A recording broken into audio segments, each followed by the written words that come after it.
Well, what's up in there, guys? Brian here, D3 Topics Gamer here, share with you one of my, I guess you could call it like a rant, but it's simply a video kind of explaining my very serious concerns about the future of PlayStation, with me being a massive fan of the PlayStation brand. Now, I believe last week they revealed the 30th anniversary edition of the PlayStation 5, in which they kind of said that they were giving these themed PlayStations as well as a individual controller, and I think they added one of the like PlayStation portables, like I think it's like the PlayStation Go or whatever it is, that portable PlayStation 5 controller with the screen. Because I haven't picked up one of those, but they pretty much showed that they were revealing that these ones were themed in the original PlayStation 1, and I thought at first this was cool. However, immediately I was concerned. Now, I don't know what the prices for all of these are, but the thing that concerned me the most was not only that they show these themed PlayStation 5s as the Pro Edition and the pure digital edition, but they also stated that they're both of these would not have a disc drive.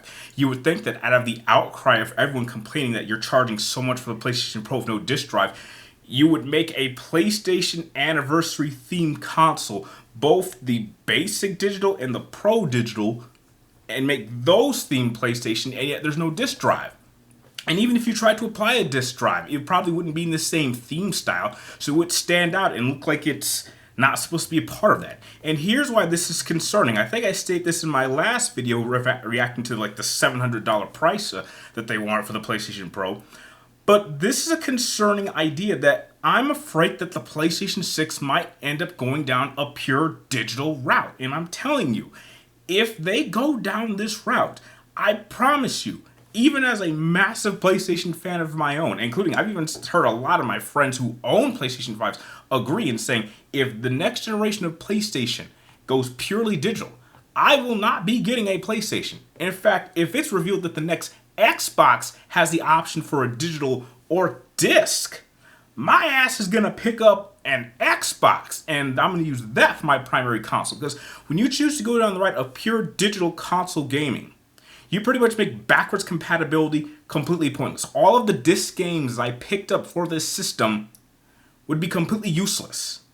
And that was like my biggest criticism I ever had for the PlayStation 4, was that the PlayStation 4 was not backwards compatible. Now, the idea of backwards compatibility has been something that PlayStation has, kind of tackled on multiple different stages of its development. You look at like the PlayStation 5, that's, compatible with 5 and 4. 4 is exclusive for 4. And then you look at the launch PlayStation 3s, those were backwards compatible with the PlayStation 2s, and then when they were relaunched, then they were only compatible with PlayStation 1 games, and then PlayStation 2 could do 2 and 1. So backwards compatibility has always been something that Sony has had to handle, time in and time again. But when you go pure digital, like, it's just a ridiculous idea. Most people my age do not believe in digital gaming, because we firmly believe, and I believe this too, that once you choose to start buying games digitally, you don't actually own them. And Sony can choose to get rid of them out of their library whenever they want. So your option would be to buy like an extremely massive external hard drive in order to increase your PlayStation console's memory so you can put more games on there. Or you would just have to pick and choose which games you choose to add on your PlayStations at the same time. Now, another thing that also has me very, very concerned is that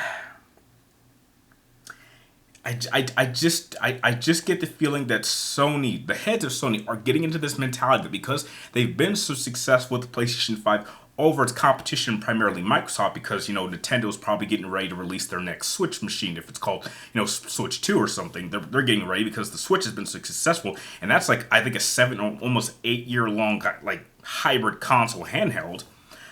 I think they can't do anything wrong, and they have this mentality that they can do anything they want, and then the fan base is gonna support it. And as I'm sure most of us who saw that 700 price gap will not. Heck, again, I don't even know how much they're even gonna charge for like this PlayStation 30th anniversary limited edition setup, but I bet it's gonna be massively expensive and only go for those who can actually spend the money. So that this is not something for your average consumer or PlayStation owner to pick up.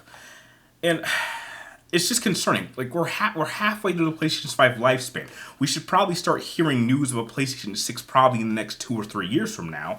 And again, I'm just just very much concerned about the future because heck, I've supported PlayStation for well over 20 years and I don't want this support to end because Sony thinks that they can go in this pure digital direction and just neglect all of its fans that have been with it for all this time who have supported physical gaming. It just makes absolutely no sense. And that shows a level of arrogance that is just insane to imagine. Now, again, I speak mainly for myself and most people that I know who also only have disc drive PlayStation 5s. I don't know anyone who even has a digital only PlayStation 5. I really don't. And even when I go to game stores, the only ones I see left on the shelves are the digital ones only. It's kind of almost it's not hard to find disc drive PlayStation 5s, but like those are the ones that I see least more of because people keep picking them up and they keep leaving the digital ones because yeah.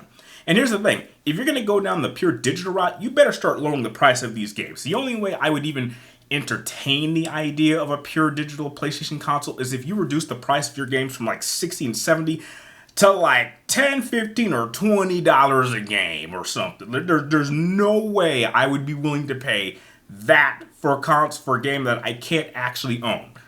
Now, some say that, well, pure digital gaming has its benefits because, you know, you don't have to go out. You can just download directly to console. But heck, some people kind of like that and they like showing off their collection. And some of us actually like allowing our friends who don't have access or weren't able to buy the game to borrow our copies. So heck, if you go digital gaming, I mean, this is crazy. I just not really thought. Isn't this kind of the same issue the Xbox One was originally having with the whole idea of used games? Where they would not allow you to actually allow multiple consoles to use one copy of the game. You had to get that stupid ID thing. This kind of sounds kind of close to that with digital gaming. And that's scary. That PlayStation would even consider that. I don't know. Kind of scary. But heck, those are just my quick thoughts on the whole situation. What are your guys' thoughts? Or do you guys support digital gaming? Are you guys concerned that the PlayStation 6 could be a pure digital gaming console only? And if it is, would you support it, or would you prefer that they actually have a disc drive for the next generation of PlayStation? Please let me know your thoughts in the comments down below. And like always, thank you guys for watching. You're awesome, and I'll see you next time.